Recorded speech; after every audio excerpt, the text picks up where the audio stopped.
Assalamualaikum warahmatullahi wabarakatuh. Halo teman-teman, selamat datang di channel Dani Wisnu Widianto.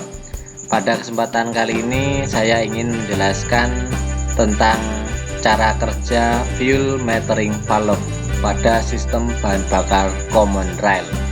Nah, ini adalah salah satu request konten dari salah satu subscriber kami, agar menerangkan tentang fuel metering valve, bagaimana cara kerjanya, kok bisa bahan bakar itu ditakar, kok bisa ya, itu caranya bagaimana. Nah, nanti akan saya jelaskan sejelas-jelasnya. Nah, saya menggunakan template dari AK Training. Ini adalah sebuah penjelasan sederhana yang nanti akan membantu teman-teman untuk memahami cara kerja dari fuel metering valve. Nah, fuel metering valve itu seperti ini. Nomor 9 ini fuel metering valve. Kemudian ini pompanya, pompa dari yang digunakan pada common rail seperti ini. Nah, sebelum menjelaskan, saya mau mereview bagian-bagian dari sistem ini. Nah, untuk yang pertama ini ada pump piston. Ini ada pump piston. Yang kedua ada pressure valve. Yang ketiga ada to common rail. Ini ada jalur menuju common rail. Kemudian yang keempat ada suction valve. Kemudian yang kelima ada return. Kemudian yang keenam ada safety valve. Kemudian yang ketujuh ada feed. Ini dari tangki ya, aliran bahan bakar dari tangki. Yang kedelapan ada gear pump. Yang kesembilan ada fuel metering control valve. Yang ke-10 ada throttle bore. Kemudian yang ke-11 ada kontrol piston, ini sangat penting ini.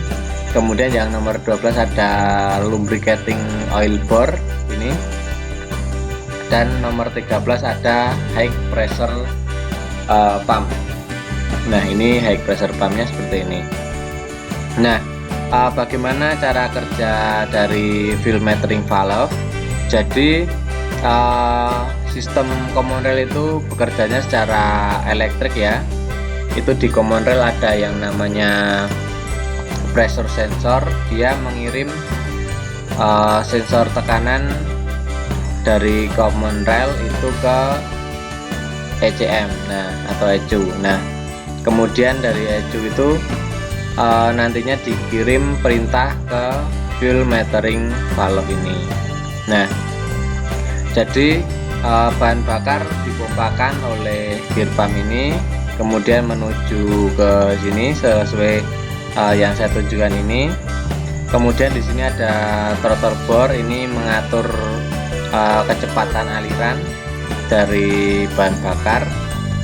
Nah, kemudian normalnya bahan bakar itu menuju ke daerah sini dari kontrol piston ya.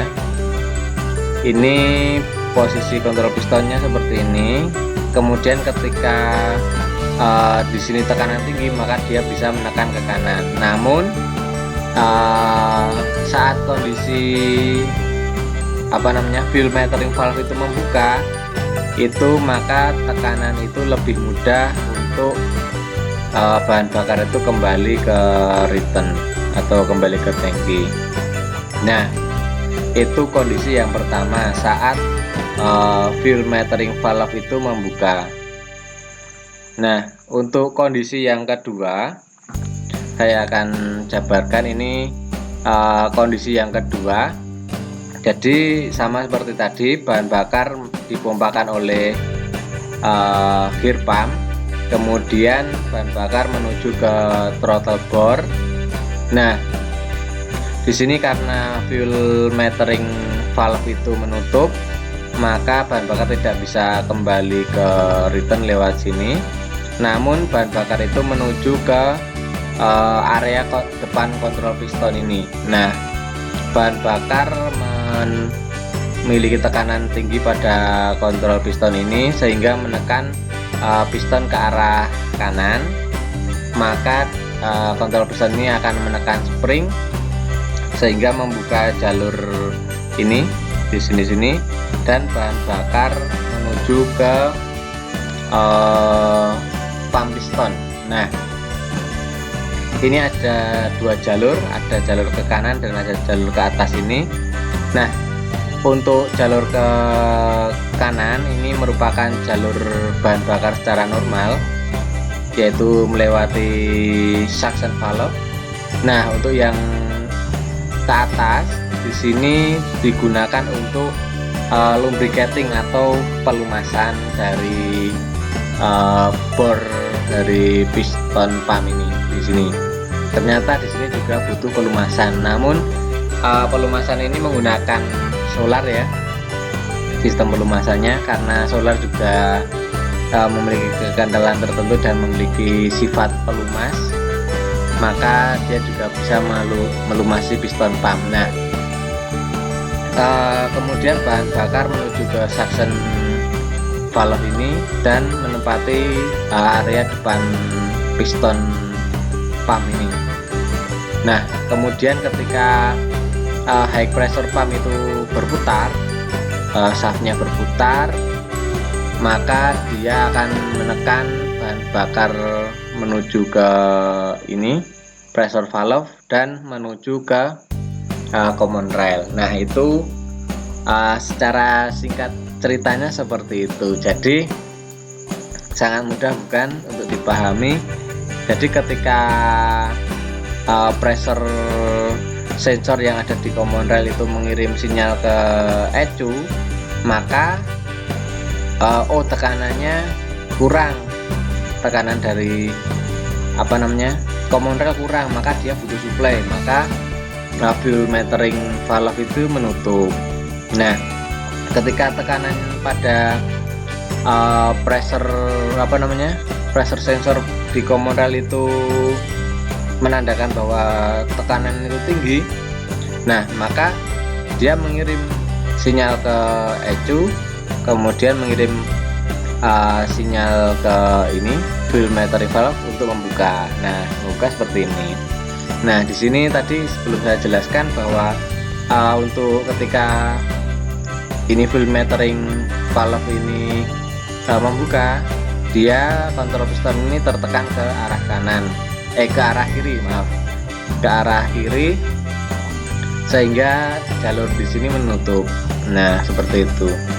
Nah, ini secara singkat ya untuk penjelasan dari sistem cara kerja dari fuel metering valve. Saya harap teman-teman bisa paham dari penjelasan saya, dan semoga penjelasan singkat ini bermanfaat. Apabila teman-teman mau request konten atau mau request topik tertentu, silahkan tinggalkan komentar. Apabila ada koreksi terhadap apa yang saya diskusikan ini, silahkan tinggalkan komentar juga. Jangan lupa klik subscribe dan bunyikan lonceng notifikasi agar teman-teman tidak ketinggalan update-update terbaru dari channel saya. Nah, sekian yang dapat saya sampaikan. Apabila ada kesalahan mohon maaf. Assalamualaikum warahmatullahi wabarakatuh.